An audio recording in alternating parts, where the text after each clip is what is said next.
Chaque jour, on dort, on se réveille, il y a toujours de nouveaux dossiers sur la communauté congolaise, sur les réseaux sociaux, partout dans le monde, il y a toujours des nouveaux dossiers. Alors, chers abonnés, bonjour, bonsoir, bon après-midi, bienvenue sur Esther MMTV. J'espère que vous allez bien. Moi, je vais très bien par la grâce de Dieu. Bon mardi à tous, les Lotosa.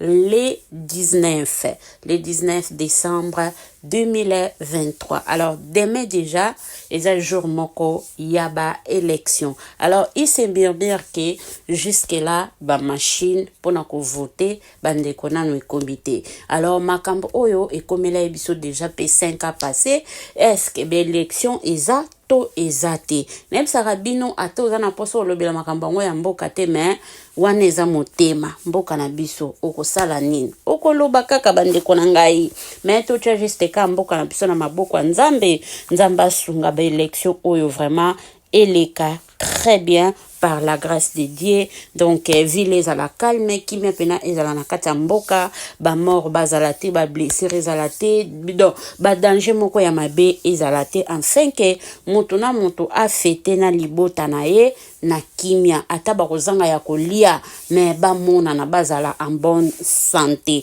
Wana ezala ki juste kaka ba entre parenthèses.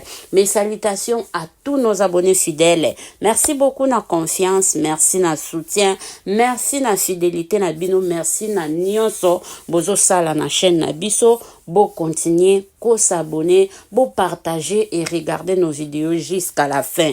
Mes salutations à maman Jemima, ma Vungu, mes salutations à maman Sarah, mes salutations aussi à Nick Clarette. De gros bisous, vous êtes partout. En tout cas, babone nyonso ozala na Afrique ozala wapi mama Esther alinga kabino mingi kaka nde tolobi tolalaka tolamukaka omona boye kune yindi ebwe ndeti na miniti oyo maka mosusu bandeko na nga ndeti nga omona na moni me na beti kara Karine Mokonzi, il y a des gens qui m'appellent. Est-ce que ma Esther, Isaiah Solo, Karine a la kisi biso moana. Mais qu'est-ce qui se passe encore? Waneza entre parenthèses. Ok, mais aujourd'hui là, Soki Nazongi, Toyeli, notre sœur et notre frère au nom de Jonathan et la sœur Faveur Mukoko. Faveur Mukoko. Les les 19, Faveur Mukoko a autosal la mariage religieux, c'était les 16, à Salaki civil, c'était les 15, et les 14, c'était les mariages coutumier. Donc jeudi passé babala qui est na famille nae mobile nae apese la qui est mbongo pian abu pia atikale na nyongote et si weekend basel makam na bango nyonso lilo nde toza toloba boy baza ensemble. Mais vous savez na communauté na biso critique na ebité ce qui est à la point fort na biso na ebakate bino moko bozo mona parce que bozape ba aveugle te ba miso ezo mona mato ezo yoka affaire de notre sœur Faveur Mukoko. Et bandaki d'abord na robe na e robe alataki na église balobi robe alataki ezalaki malamu te oui wana pe tokokote la ete pour aza sœur étant que servante de Dieu étant que chantre en tout cas robe wana ezalaki bien te design ezalaki bien mais non pour la sœur Faveur Mukoko parce qu'il y avait un moment omoni atatangu bakomaki na moment ya kosambrasane soki botali vidéo wana bien Mamina qui est sa marraine Mamina asengaki ayepsi epesa na simbela yo elle avait refusé. Pourquoi? Parce que boucler des fleurs nae et komaki ko sauver et komaki ko protéger poitrine nae akomaki ko bombelango poitrine fleur asimbaki or fleur ezala na loboko pona fantaisie esthétique et tout konso yaye et komaki ko zipa tolo nae. Pourquoi? Parce que akomaki ko se sentir gênant. Et il y a aussi des gens se plaindre balobi que non, il y avait un moment les pasteurs Atoms akomaki distrait par rapport à robe. Non seulement les pasteurs atoms, mais voire même les serviteurs au bazalaki nakati ya église. Alors robe wana et betisaki batu mabako. On avait déjà dit, on avait déjà parlé, mais les choses déjà est fait. Si déjà l'attaqué, si déjà mariage est liki na minute oyo tozal susu nelo kwa kolobate parce que et si eleki na la famille. Voilà la raison pour laquelle tout le monde qui est na soirée nae a changé qui deux fois. A changé qui deux fois est-ce que pour alongola bato équivoque wana qui était robe na l'attaque l'église ezalaki bien te sikoyo na bongisa. Question mark. Mais moi, je dirais que à l'attaque deux fois parce que et ça là qui déjà dans le programme naïe que non a qu'à changer deux fois. Point barre. Point barre la famille. OK? Point barre. Et ça là qui souhait naïe a changé deux fois. Tout mon yango et kokisami et abou. Pia. Mais qu'est-ce qui se passe après les mariages? Boyebi bakomba mususu bandeko na ngai eutaka na famille te. Bakomba mususu tozalaka nango eutaka na entourage, eutaka na musala, eutaka partout. Mususu pe euti nango na balabala. Boyebi que diable alinga na mariage te. Là quand même vous êtes d'accord avec moi. Partagez la vidéo, commentez et que ça la biso bien parce que tu reçois bino vraiment tant mingi te bandeko na ngai. Mingite. Oui, que les diables abondissera toujours mariage. Alors, batu belé bazala qui surpris comme on a les frères Jonathan et la sœur Faveur Mukoko. Il y a même pas longtemps, mois d'octobre, a proposé décembre mbalamoko à Bali. Batu bami tungisi balobi non. C'est que babanda kala. Batu pour na misu ya batu publiquement. Relation et cause à la koni a même pas longtemps. Or, bango moko, bana déjà pendant temps moulaye. Mais s'occuper, tozongi susukaka les jours du mariage, propos ya sœur Faveur Mukoko, ngatem na lobakie, propos na ye, ça dit déjà beaucoup. Que même si pendant qu'elle n'était pas encore convaincue, donc étant qu'une personne, étant qu'une femme, atika kina nos sentiments, atika kina nous donc aza serviteur de Dieu na s'engager kaka non.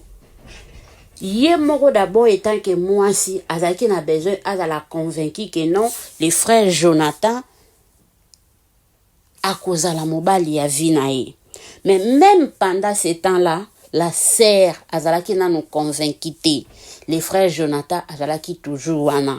Baebani na koloezi. Bakendaki kuna bakuta na kuna. Mais ezalaki na nini? Question mark la famille. Question mark. Bangomo baebitan baebani. Bakutani kuna. Basali combien de temps? Yakobatama. Pour ebimana miso batu et lelo akoma femme légitime. Bango moko baebi. Biso pe to un problème te parce que la Bible nous dit il n'est pas bon que l'homme soit seul. Alors les frères Jonathan avaient trouvé que non, cette fois-ci ngai yewana. Ye moko lobi lorsque j'étais aux États-Unis, j'ai prié Dieu. J'étais par terre, azaki na mabela zo prier et le Seigneur lui a montré que non, c'était la sœur Faveur Mukoko.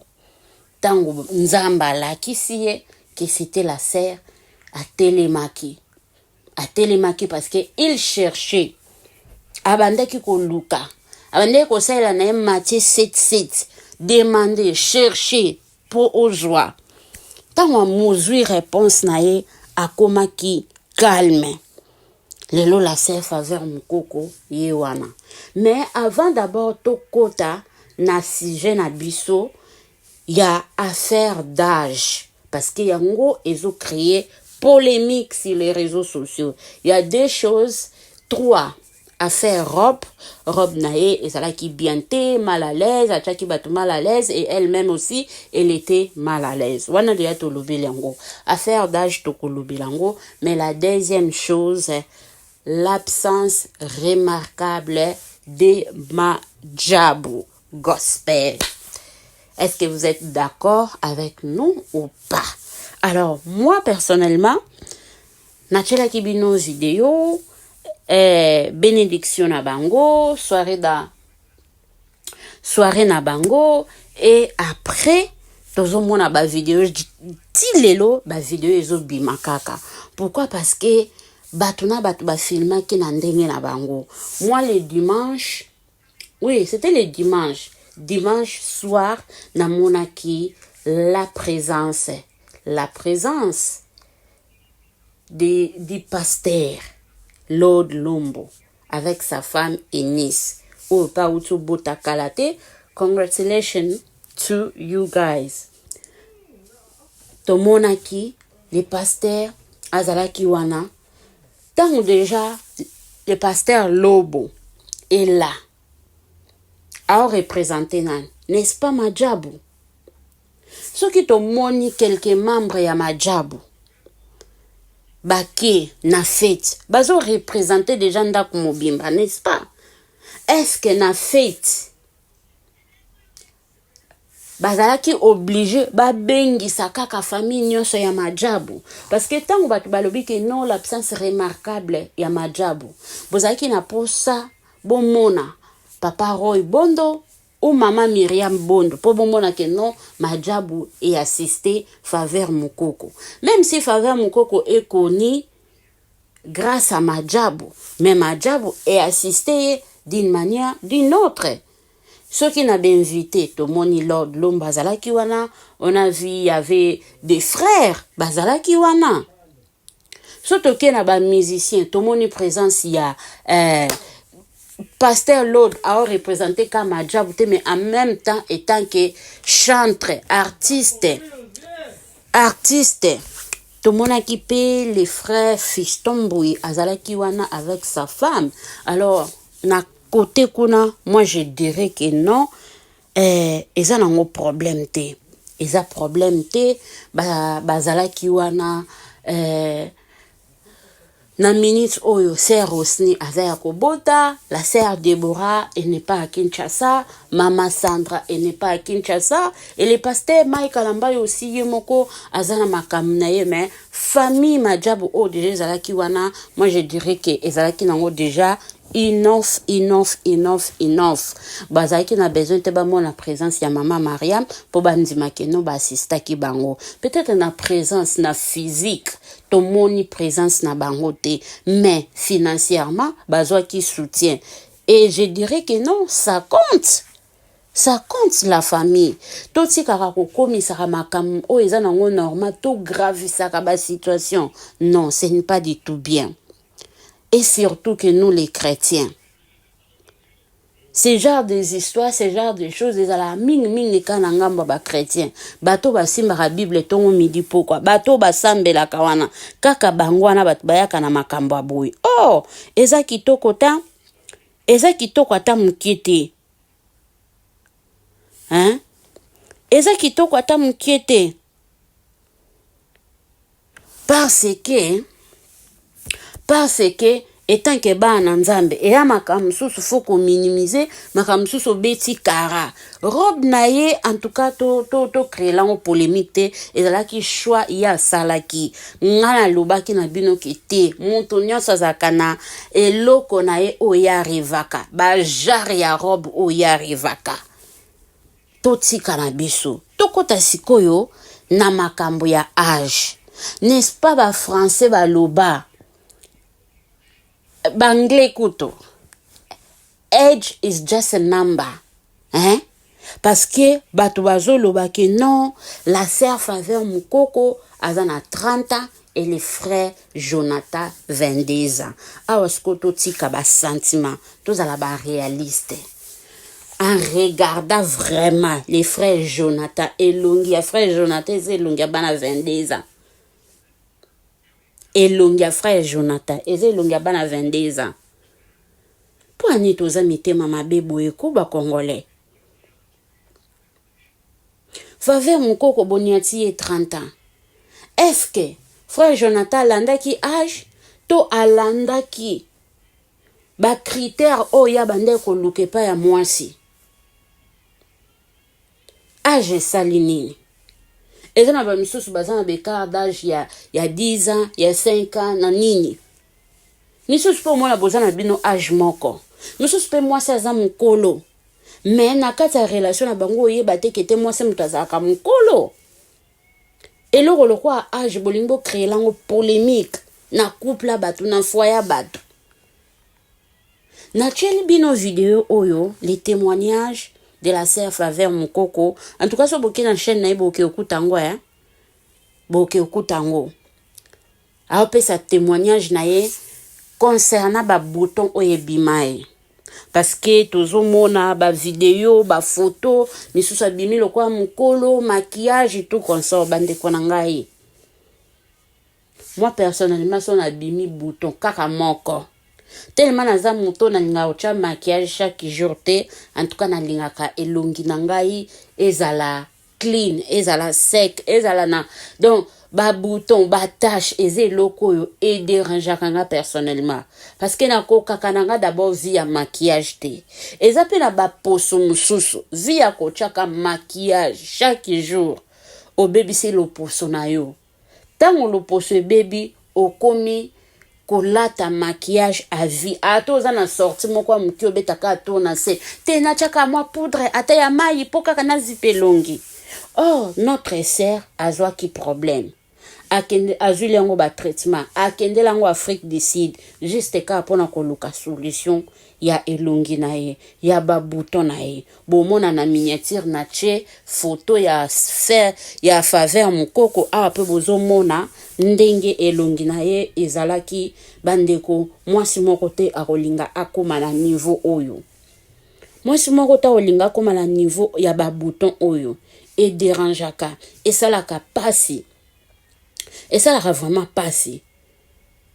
Mais lelo batu ba ochola ye o elongi na ye ya mikolo maquillage vanda ki bien te po azana elongi ya mikolo ya elongi ya kimukolo epesi libala elongi na ye ya kimabe epesi libala nyonso o ya ye epesi libala o batu ebele bazokende le mangengenge luzizila bazokende ba campus bazokende soki wapi juste kaka sori pona kokende koluka libala. Alors ye nzamba sali ye grâce azwi libala na ye na pete azwi libala na ye na facilité sikoyo ya biso nini na kati. Foka kato ya to critiquer, foka kato mona ba défaut. Non, totika vraiment ko totika bango basa la vie na bango, totika bango baza la l'aise, totika bango ba savourer libala na bango. Age is just age. Tokende tozonga. Po anini ka foko landela ba via bato, foko landela ka ba via bato. Moto ayembeli biso wala la la la la la la la la wala la la la wala la na ye epesi ye d'abord libala. Ye moko aza d'abord exemplaire ya wololo na ye. Ba o batika libasa nini ba landa kaka lokolo abu pia. Pourquoi critiquer la personne jusqu'à ce niveau là? Pourquoi congolais toza mtema mabebo eko? Ce n'est pas du tout bien. Totika bango baza la l'aise, y a rien du tout. Âge ekosa lelo côté baza ensemble ba o vivre liko nango. Frère Jonathan aza mukolo ya mwasi na ye amwa mkete ambiaka hein. Po bomo na ye aza mukuse to ndenge nini boke pese 22 ans. Pensez-vous que ye motan wa mona ki ba publication wana asepelaki? Non, même si soki asekaki, mais tant que mutu ça fait mal. Po aza na ta ya mukuse yango wana bo pesa ye nini 22 ans. To lokwa ser na biso Faveur Mukoko aza na ba tâche na ba elongi yango bo pesa ye 30 ans. Non, botika biloko wana vraiment. En tout cas, abonnez-vous massivement si Esther MMTV. Bo like, bo partager, bo commenter et que ça la biso toujours kitoko mingi. Toyela Kibino à faire, il y a notre sœur Faveur Mukoko. Ça fait vraiment mal, c'est pitié, hein. Tant que le baka triste, c'est vraiment triste, hein. Mutumoko tako linga à Bali après quelques jours, il y a mariage nae, abandomo na ka miniature eke zongi na kombo nae, na relation nae, na vie privée nae, non. Ataku tout so balobi ke bango baza ba personne publique, baza na vie privée te, non. Botika bango ba enjoy, baza ba jeune, ba savourer libala na bango. Ba savourer libala na bango et ko sala bango bien. Donc notre sœur Faveur Mukoko kolanda na yote oyebi d'abord nous les Congolais communauté na biso ndenge toza ba aimer mamaka na sentiment ce qui muta créer loko na ye o wana pa ya pesa ngo en plein ache munga na pipil et pelisi eziksi moto bandeko. Hein? Beside your dress, you were so beautiful. En tout cas, obimaki kitoko. Obimaki vraiment bien. Et en tout cas, tu sens qu'il y a l'amour. Hein? Faveur Mukoko aza mutabolingo. Azane mutabolingo. Botika ye alinga chéri na ye. Boyo kande mitema pasi boyo kazua. Bino bongo na se Faveur. Mon amen. Bénis l'Éternel. Bangonde bazawana bazo bénir juste l'Éternel pour sa grâce, pour les mariages, pour tous. Donc pour la nyonso nzamba sali. Mon âme bénit l'Éternel et oublie aucun de ses bienfaits. Bango bazo kumisa kaka. Bokende boy consommer nzembo ya frère Nabiso Jonathan. Parce qu'il est connu à travers cette chanson. Je vous aime. Bonne journée à tous et partagez la vidéo et comme la batunion totika équivoque oyo eza malamu mingi te. Nalingi bino mingi tokutani mbala sima toyo kananu témoignage pona ba obazwa temps ya ko landa témoignage ote. Let's go. I'll see you in the next video. Bisous. Bye bye. J'ai vécu des choses qui aujourd'hui me permet de me tenir devant vous pour en parler parce que c'était des moments très très pénibles pour moi et je veux pas le cacher, je veux partager avec quelqu'un, ça peut aider la foi d'une personne, relever quelqu'un, pourquoi pas donner la foi et la force à une personne. Mais l'apparence physique d'une femme est très très importante et moi, je sais pas si je dois dire que l'ennemi m'a attaqué là-dessus. J'ai commencé à avoir des boutons. Je savais vraiment pas d'où ça venait. Un bon matin, je me réveille, je vois mon visage être transformé. J'avais de plus en plus de boutons. Là, ça ne partait pas. Il y avait un petit bouton qui sort, ça grandit et puis un autre. Et je me demandais qu'est-ce qui se passe. Je savais pas très bien ce qui allait. Et je suis très heureuse de parler que je voulais, j'ai fait une demande pour aller en Afrique du Sud. Et quand je suis arrivée en Afrique du Sud, il y a un frère qui a vu mon visage et qui m'a dit que il avait la solution. Mais que cette solution-là pouvait m'emmener à déprimer. Mais en fin de compte, ça n'a rien donné et mon état ne faisait que s'empirer. Je vais même vous choquer, je suis allée jusqu'à même mettre les urines sur le visage. Mais ça n'a rien donné. Ça n'a vraiment rien donné. Mon visage allait de pire en pire. Mais je vous jure, la dépression que j'ai eue, non, c'était même pire qu'avant. Parce que là, c'est comme si ça faisait encore sortir les boutons. J'ai eu 3 fois plus des boutons que j'avais avant. J'ai noirci, j'avais des lèvres mes lèvres, j'étais blessée de chaque côté de mes lèvres et je me sentais bizarre dans ma peau. J'avais même des démangeaisons dans le corps partout à cause de ces produits-là. Et j'avais tellement honte de sortir devant les gens. Il y avait des personnes qui me demandaient des vidéos d'anniversaire, des personnes qui me demandaient des prestations, mais je pouvais pas faire ça. Je pouvais pas accepter parce que j'avais honte de mon apparence. J'avais honte même de sortir pour aller servir Dieu. Et c'est arrivé que j'ai décidé de couper cette cure avec beaucoup de peine parce que j'avais dépensé beaucoup d'argent sur pour la consultation, beaucoup d'argent pour surtout le médicament. Ça m'avait vraiment pris pas mal d'argent. Mais je m'étais dit bon, j'arrête. C'était aussi des très très forts moments en prière. C'est un moment qui m'a permis de connaître Dieu autrement aussi. C'est un moment qui m'a permis de rester dans la présence de Dieu et d'apprendre beaucoup plus sur sa parole. Et puisque quand on reste dans sa présence, on sait ce qu'il veut, on sait ce qu'il attend de nous. Et c'est pendant ces temps-là où je priais, je demandais à Dieu, mais Seigneur, comment est-ce que je peux devenir comme ça? Comment est-ce que je peux avoir cette apparence alors que je suis appelée à me tenir devant ton peuple? Je veux pas que les gens soient distraits en me regardant. Je veux pas que les gens se posent des questions en me regardant, mais qu'est-ce qui arrive à Faveur? Mais pourquoi elle est devenue comme ça? Non, je veux pas. Mais je veux que lorsque je me tiens devant les gens, que les gens entrent dans ta présence, que les gens voient Dieu. Et avec ce visage, les gens ne vont pas, il y en a qui seront distraits à se poser des questions. Mais qu'est-ce qu'elle a sur le visage et tout? Et vous savez, le Seigneur, parfois, il reste silencieux, il ne dit rien. Mais je me suis pas arrêtée, je priais.